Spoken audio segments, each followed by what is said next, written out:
Il semblerait que je dise n'importe quoi à propos du bio. Si. On a des producteurs qui m'ont dit ça dans les commentaires. Tu connais rien? Tu dis n'importe quoi sur le bio. Étrangement, je vous invite à regarder la vidéo Je suis fiché par Monsanto. Et la miniature c'est Je suis fiché par le lobby des pesticides. Où j'expliquais qu'il y avait un fichier comme ça qui tournait. Et étrangement, tu vois, t'as la révolte agricole qui recommence, et je retrouve les mêmes énergumènes avec les mêmes façons de parler. T'y connais rien, ferme-la. Dans mes commentaires. J'attends que vous me donniez la note que j'ai sur ce fichier, s'il vous plaît. Si, donne-la moi. Donc ce sont des fameux producteurs. Soit liés... Oh tiens, ça... Oh. Ma caméra a bugué. Soit liés à la FNSEA, soit liés à l'agro-industrie. Soit ils sont pas producteurs, et ils sont vendeurs de matériel, et ils se font passer pour des producteurs. Mais alors que disent les articles? Alors c'est bizarre, parce que il semblerait, est-ce que ça je l'invente aussi? Les consommateurs se détournent du bio. Mais alors pourquoi? Mais alors c'est bizarre, puisque le bio c'est magique, c'est la vie, c'est... Ce qu'on voudrait vous faire croire, c'est que c'est naturel, or ça ne l'est pas.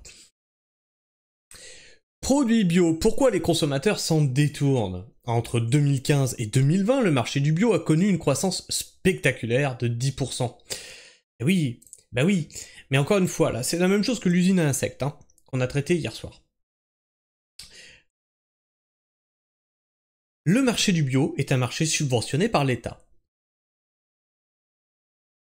Arrête les subventions, et on voit ce qui se passe. Eh ben, voilà. Quand on arrête les subventions, c'est je retourne au conventionnel, c'est pas rentable, les gens n'en veulent plus, les gens ils trouvent que c'est trop cher. En attendant, lui c'est bien gavé de toutes les aides de l'État. Hein. Entre 2015 et... Alors, attention, il y a des collègues qui travaillent quand même super bien au bio et qui ne comptent pas du tout, même sans aide, repartir sur le conventionnel. Je nuance parce qu'il y en aura toujours un pour me dire oui, t'es un peu trop dur, machin et tout. C'est chiant, mais il faut le faire parce qu'il y a des gens qui vont se dire que je les oublie. Cette tendance est aujourd'hui en perte de vitesse alors que le bio était perçu comme une solution durable pour l'alimentation. Alors, là aussi il y a des choses à dire. Le bio d'il y a 20 ans, oui. Le bio d'aujourd'hui, c'est de la merde. Non, mais je suis désolé, le bio d'aujourd'hui, c'est de la merde. Ce que tu payes, c'est le fait de pouvoir afficher ce petit macaron vert, et c'est tout.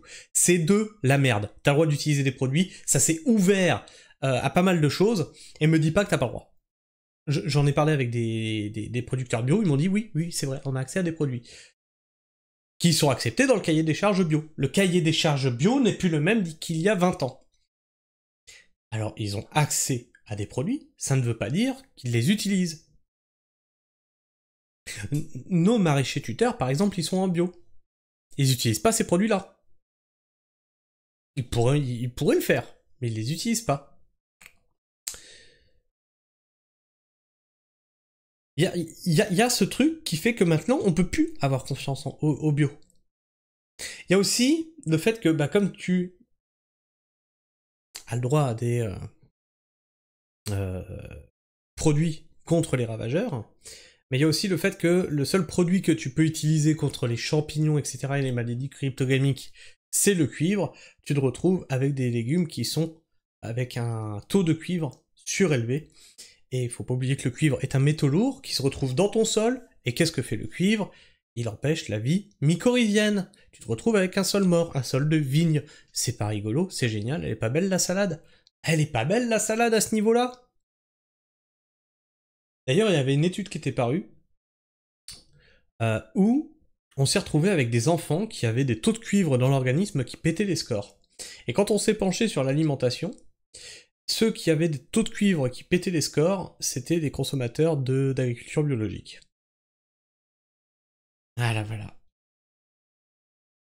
Des freins économiques et sociaux ralentissent désormais son essor, explique Olivier Dauvert. Il y a quelques années, le bio s'imposait comme futur de notre alimentation, avec des méthodes de production plus respectueuses de... Oh, je regardais si j'enregistrais, j'ai cru que j'étais perdu là, j'ai cru que j'enregistrais pas. Avec des méthodes de production plus respectueuses de l'environnement, sans engrais chimiques, ni produits phytosanitaires, et un meilleur bien-être animal. Le bio séduisait de plus en plus de consommateurs entre 2015 et 2020. Et oui, parce qu'il bénéficiait encore en 2015 de l'effet le bio c'est sain, machin et tout, parce que c'était les normes de l'ancien bio qu'on avait dans la tête. Les ventes de produits bio connaissaient une croissance annuelle de 10%, un engouement qui avait poussé de nombreux magasins bio à ouvrir leurs portes. Alors, les fameux magasins bio... Enfin bref, fameux magasins bio. Allez, je vais pas polémiquer. Encouragés par les incitations du ministère de l'Agriculture visant à convertir des producteurs traditionnels au bio, on dit conventionnel, au bio. Cependant, la dynamique s'est essoufflée. Aujourd'hui, les ventes de produits biologiques sont devenues stables, voire en léger déclin. Les consommateurs semblent se détourner progressivement, tandis que le distributeur réduise l'espace consacré aux produits bio dans les rayons, limitant ainsi le choix disponible. Ou alors, ce qu'il s'est passé, c'est que maintenant, ils vendent du bio étranger. C'est encore pire que les normes européennes. Mais c'est bio. Eh, t'as le macaron dessus. C'est bio, hein.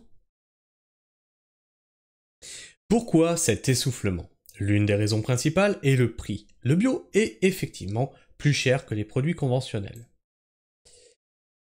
Pour une comparaison aisée, un yaourt bio coûte en moyenne entre 40 et 60% de plus qu'un yaourt non bio. Et cette tendance... Putain oui quand même, hein. Et cette tendance se retrouve dans de nombreux autres produits. En réalité, les consommateurs modifient souvent leur régime alimentaire lorsqu'ils passent au bio, remplaçant les steaks par des protéines végétales. Quand on vous a dit que le bio c'était un délire de bobo des villes, mais non, c'est l'avenir, t'inquiète pas. En gros, là, ce qu'ils sont en train de te dire, c'est que les consommateurs de bio, c'est des véganes. Hein. C'est tout. Hein. C'est juste ce qu'ils sont en train de te dire. Non, ils ont changé leurs habitudes de consommation, ils ont remplacé les steaks par de la protéine végétale. Mais c'est juste qu'ils ont changé leur consommation, c'est tout. Ce qui peut leur donner l'impression de ne pas dépenser autant. Mais quand on compare strictement des produits similaires, la différence de prix est indéniable. Cette différence s'explique en partie par les... Donc en gros, pour bouffer bio, t'as intérêt à bouffer que vegan, sinon ça devient trop cher. Cette différence s'explique en partie par les rendements agricoles plus faibles en agriculture biologique. Donc, on est bien sur un truc qui n'a pas de rendement, qui ne vit donc que perfusé par des aides de l'État, puisque vous savez qu'un agriculteur, même avec du rendement, a du mal à vivre. Donc explique-moi comment, avec moins de rendement, t'arrives à vivre. Moins de traitements et d'engrais se traduisent par une production moindre à l'hectare. De plus, le bio ne bénéficie pas des mêmes économies d'échelle que l'agriculture conventionnelle, en raison des volumes de production moindres. À cela s'ajoute parfois une stratégie commerciale opportuniste. Certains distributeurs augmentent leurs marges. Voilà, c'est pour ça que je voulais pas taper sur les magasins bio, mais en gros c'est ça. En fait, ils rachètent au même prix que le conventionnel, mais c'est eux qui se font la marge en fait sur le bio. Certains distributeurs augmentent leurs marges, ciblant un public bio généralement plus aisé.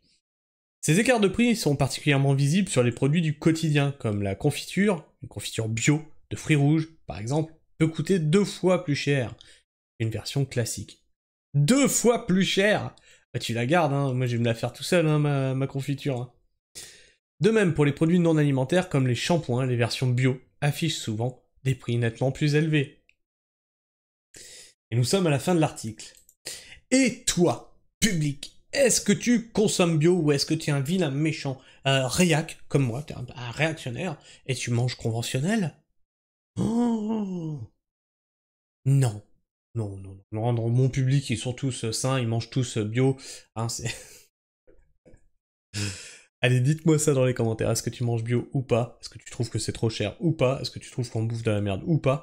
Et moi, je vous ai dit, un bio ou pas, le mieux, c'est d'aller directement au producteur. Enfin bref. Tu connais la musique? Tu t'abonnes, tu likes, tu partages la pragmatisme autour de toi, tu partages cette vidéo, tu partages la chaîne, tu partages nos valeurs, tu la fais rayonner autour de toi, et tu vérifies que t'es encore abonné. Et oui, YouTube redésabonne encore certains d'entre vous, hein, j'ai encore eu des personnes qui m'ont dit « Ah, mais je sais pas, j'étais désabonné !» T'inquiète pas, c'est normal, c'est YouTube. Enfin bref, moi je vous fais la bise, prenez soin du sol, et restez pragmatiques. Ciao.